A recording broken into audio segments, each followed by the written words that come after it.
제가 부처님 생명으로 사는 나라의 중생들은 자기 몸을 탐내지 않게 하겠습니다. 여러분들. 자기 몸을 탐내진다. 여러분 이게 얼마나 중요한 사실이냐면요. 부처님 생명으로 사는 나라의 중생들이에요. 즉 나무아미타불 속에서 알고 보니까 내가 참 생명이 부처님 생명이야를 먼저 선언한 사람은 이 몸이라는 걸 보세요. 몸이 뭘까? 몸이라는 게 뭘까라고 하는 지금 우리한테 던지는 명제입니다. 그 사람은 몸에 탐착하지 않게 하겠다 그랬어요.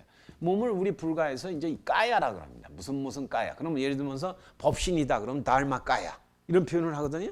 그러니까 그 몸이라는 게 그때 그 얘기는 지금 우리가 목도하고 있는 이런 육신으로서의 몸의 단계를 뛰어넘는 거예요. 자, 여러분들 예를 들어서요. 몸을 볼 때 어디까지가 몸일까를 보면은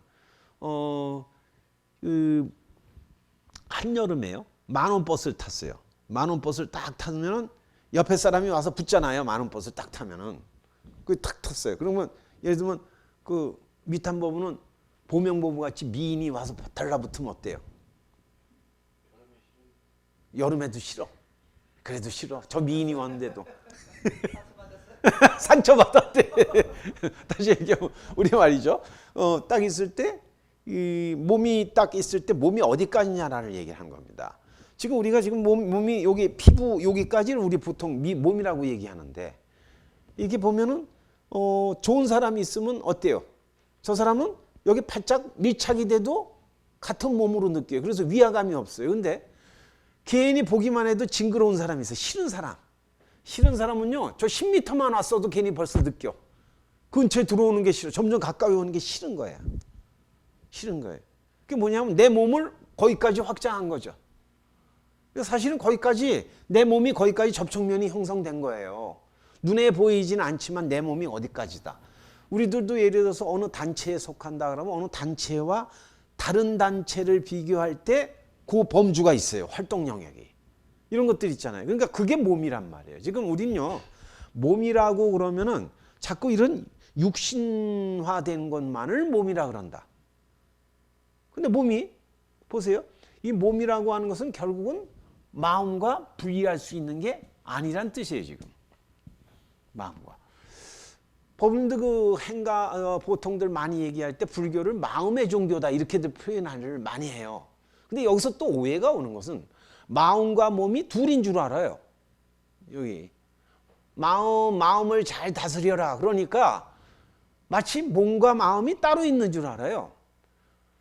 마음 가는 데 따라서 벌어지는 게 몸이거든요. 마음 따라서. 그러니까 마음 따라서 벌어지는 것이 몸인데 이 몸을 마음과 둘로 나누게 되면 이건 이분법이에요. 그러니까 마음과 몸이 둘이 됐다 그랬을 때면 이 몸은 이 마음과 둘이 됐기 때문에 어디에 내가 속하는 거예요, 그럼? 몸과 마음에 어디 있어요? 마음의 반영이 몸이거든요. 조금 아까 얘기했지만 사람이나 환경이나 이런 데서 벌어지는 내 몸을 어디까지 볼 것이냐. 어디까지니까. 예전에 우리 애국지사들이 나라를 위해서 몸을 바치실 때 많이들 하신 말씀이 내 조국을 위해서 내 한 몸 바친다 그랬을 때 그분은 자기의 몸이 우리 조국이죠. 그죠? 조국 전체가 내 몸이기 때문에 이 조국이 침탈당했기 때문에 내 몸 한 번 바친다라고 할 때 요 분리되어 있는 몸이 아니에요. 이해갑니까? 요걸 조금씩만 생각해 보시면은 우리들이 가졌을 때 몸이 어디까지냐라는 거죠. 그럼 우리가 지금 몸이다 그랬을 때 저도 이발을 했습니다만은 딱 따져보면 우리 조상들 요즘 사람들이 이해가 안 된다고 하는 조선 말에 그 단발령 내렸을 때 많은 분이 자살을 했잖아요. 내 머리 못 깎는다. 예? 이건 부모님이 주신 건데 어떻게 내가 깎냐. 이거 불효다. 그래갖고 심지어 자살을 해버려요. 그럼 지금 생각하면 말도 안 되는 소리죠. 그럼 이발 쓰고 하는 사람 다 이상한 사람 아니에요. 지금. 그런 관점이 아니에요. 결국 그때 이 머리카락은 목숨으로 본 거죠.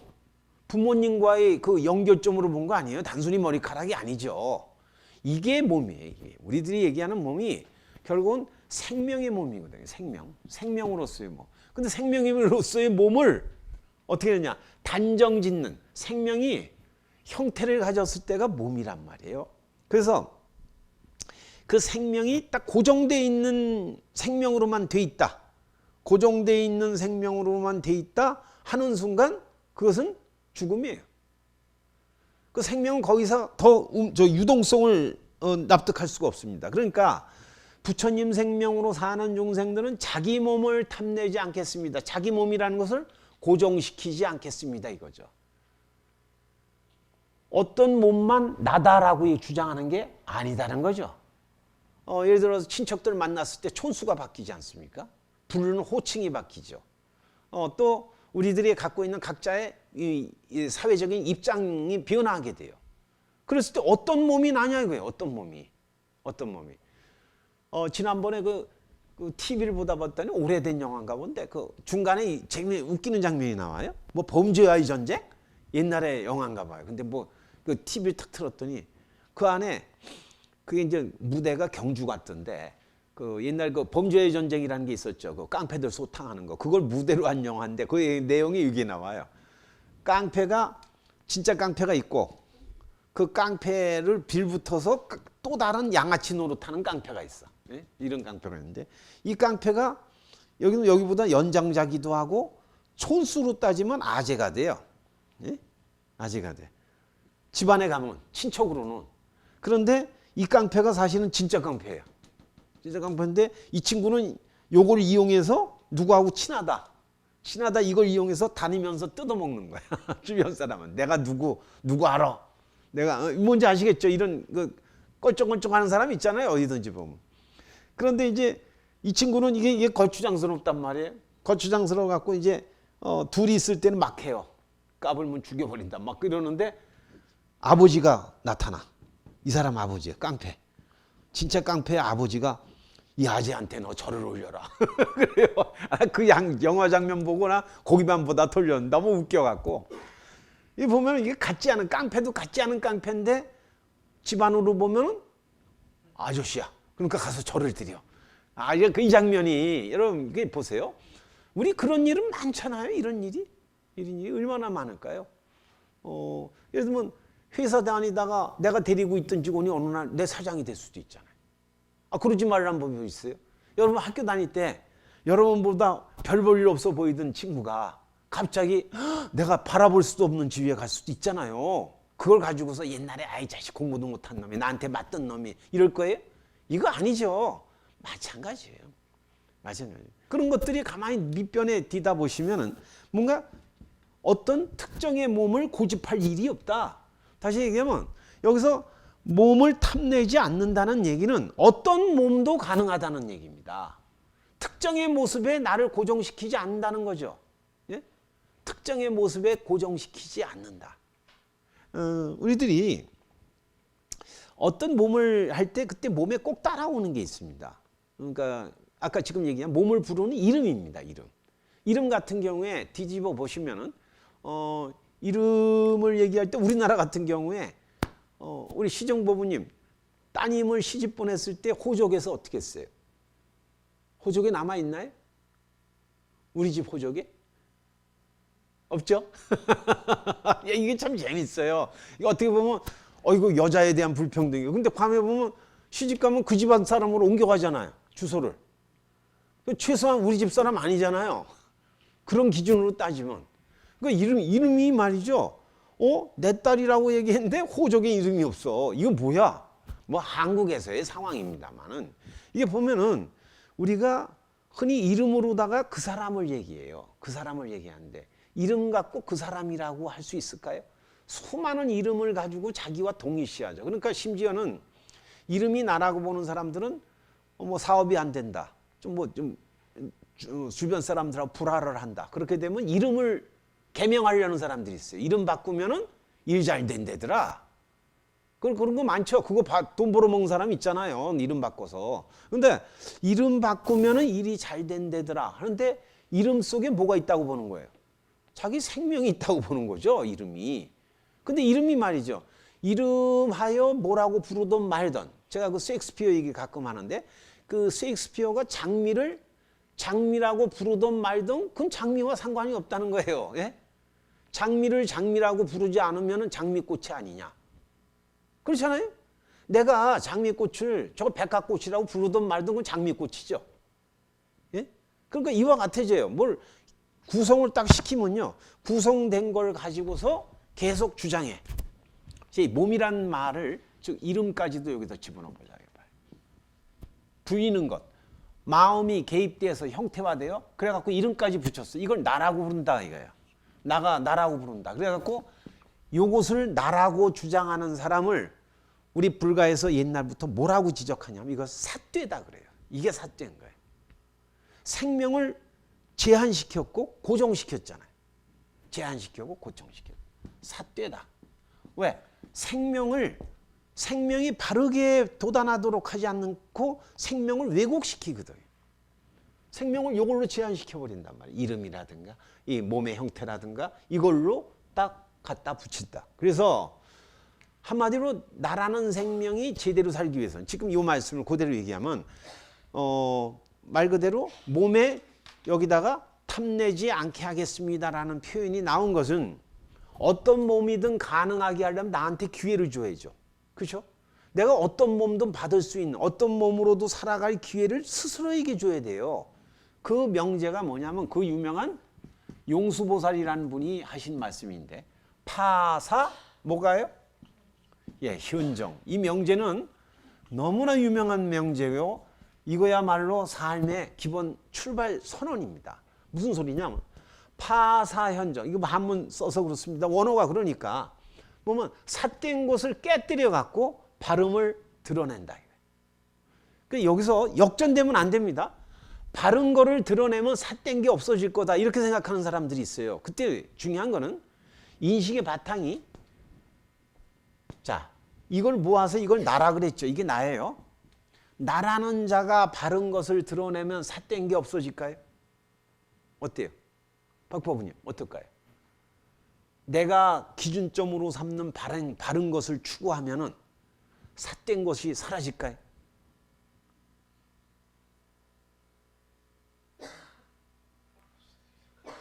그게 이제 조폭 논리입니다.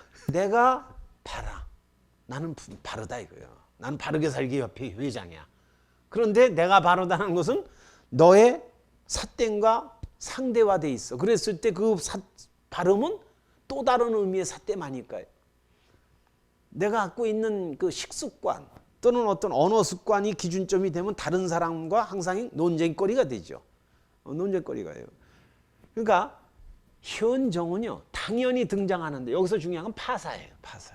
삿됨을 파한다. 그랬을 때 삿됨이란 무엇이냐? 지금 말씀드렸습니다. 몸을 앞세우는 것이 삿됨이다. 몸을 고정화시키는 거라고 했어요. 나를 고정화시킨다. 생명은 수많은 몸으로 나타난다 그랬죠? 수많은 몸으로 나타나는 것을 스스로 틀어막아 버려. 틀어막아 버리니까 물이 고이면 썩는 원리가 그대로 작용하는 거예요. 생명이 무한한 가능성을 갖고 있는 사람이 생명이 왜곡될 수밖에 없죠. 결과는 뒤틀린 인생을 사는 겁니다. 끝없이 불안과 공포에 떨게 있죠. 즉 중생삶이라는 게 이런 모습이죠. 몸을 탐낸다. 우리들이 얘기하는 어떤 몸이 됐으면 좋겠다라고 하는 건 결국 어떤 감각적이고 대상화된 모습 아니겠습니까?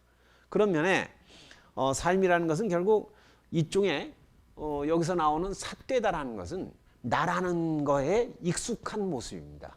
나라는 것을 여기서 변화하지 않으려고 이것을 고집하고 있는 모습이거든요. 그러니까 이게 일종의 몸으로 얘기하면 습기이기도 하고 우리들이 갖고 있는 익숙한 그 자리예요. 말 그대로. 익숙한 것을 가지고서 계속 하는데 익숙한 것을 깨뜨린다. 이게 내 힘으로 됩니까? 여러분 따져보세요.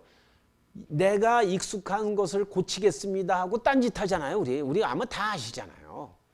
아유 저는 뭐 손 안 들래요 하면서 손 안 들래요. 저절로 이렇게. 이게 익숙하단 말이에요. 원래 그래 본 적이 없어요. 우리들 스스로가 갖고 있는 자기 삶의 모습이 나라고 하는데 너무나 익숙하거든요. 그러니까 운동선수 같은 경우에 제일 문제가 되는 건 운동을 익히고 나서 저 이것도 한번 거론한 것 같은데 운동선수가 제일 힘든 게 뭐냐면 기본기를 익히고 나서 기본기를 잊는 거예요. 기본기를 익히고 나서 빨리 기본기를 잊어버려야지 응용 동작이 나오는데 기본기만 복잡한 사람이 있어요. 기본기만. 그 아이들을 예를 들면 무술도장에 보내보시면 애들한테 이제 기본기가 나올 거 아니에요. 그래갖고 뭐 있어요. 그 약속대련이라는 걸 시켜. 근데 인생이 약속대련이에요? 예? 예를 들면 지정보부가 걔네들 하는 거 보면요. 내가 이렇게 치면 딱 가로막기 하고 이런단 말이에요. 근데 이렇게 칠 때 이거 맞는 놈이 어딨어? 그냥 때리지. 예? 그러면 뭐라 그러는지 걔네들끼리 대화하는 걸 봤어요. 야, 내가 때리는데 왜 비겁하게 때려? 비겁한 게 아니라 당연한 거죠. 그럴 때 이게 기본기 아니에요, 기본기. 기본기는 익혔으면 그 다음에 뭐예요? 응용을 해야지. 이게 이 운동만 그런 게 아니에요. 성심보부님한테 이따 한번 대련을 붙어보세요. 비겁하게 막 옆에 칠 거예요. 내 생각하고. 그러니까 우리가 이 세상 사는 게 가만히 뒤다보시면요. 있는 걸 가지고서 고집하는 사람은 자기 충실이라고 했지만 사실은 자기 생명의 자리에서 보면 너무나 손해보는 장사를 하는 거예요. 생명의 무한한 유동성을 스스로 상실해 버렸어요. 그래서 삿되다는 표현을 한 거죠. 생명자리. 따라서 삿됨을 파하게 되면 저절로 바른 게 등장한다는 거예요. 등장한다. 삿됨을 없애면은 삿됨이 없어져요. 내가 없애는 게 아니라 삿됨이 없어지고 나니까 내 본래 실력이 나오게 된다 이거예요. 원래 내가 갖고 있는 생명력이 나오게 된다. 따라서 몸에 탐착하는 입장에서 반드시 11번째 원이 여기 동시에 등장할 수밖에 없습니다. 11번째 원을 보시면 140페이지죠. 11번째 이렇게 나옵니다. 나의 참생명 부처님 생명.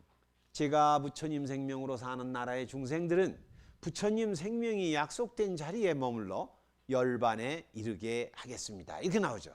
여기 보면 항상 중요한 것은 나의 참생명 부처님 생명이라는 선언이고 우리 스스로의 생명 선언에서 매번 똑같은데 제가 부처님 생명으로 사는 나라의 중생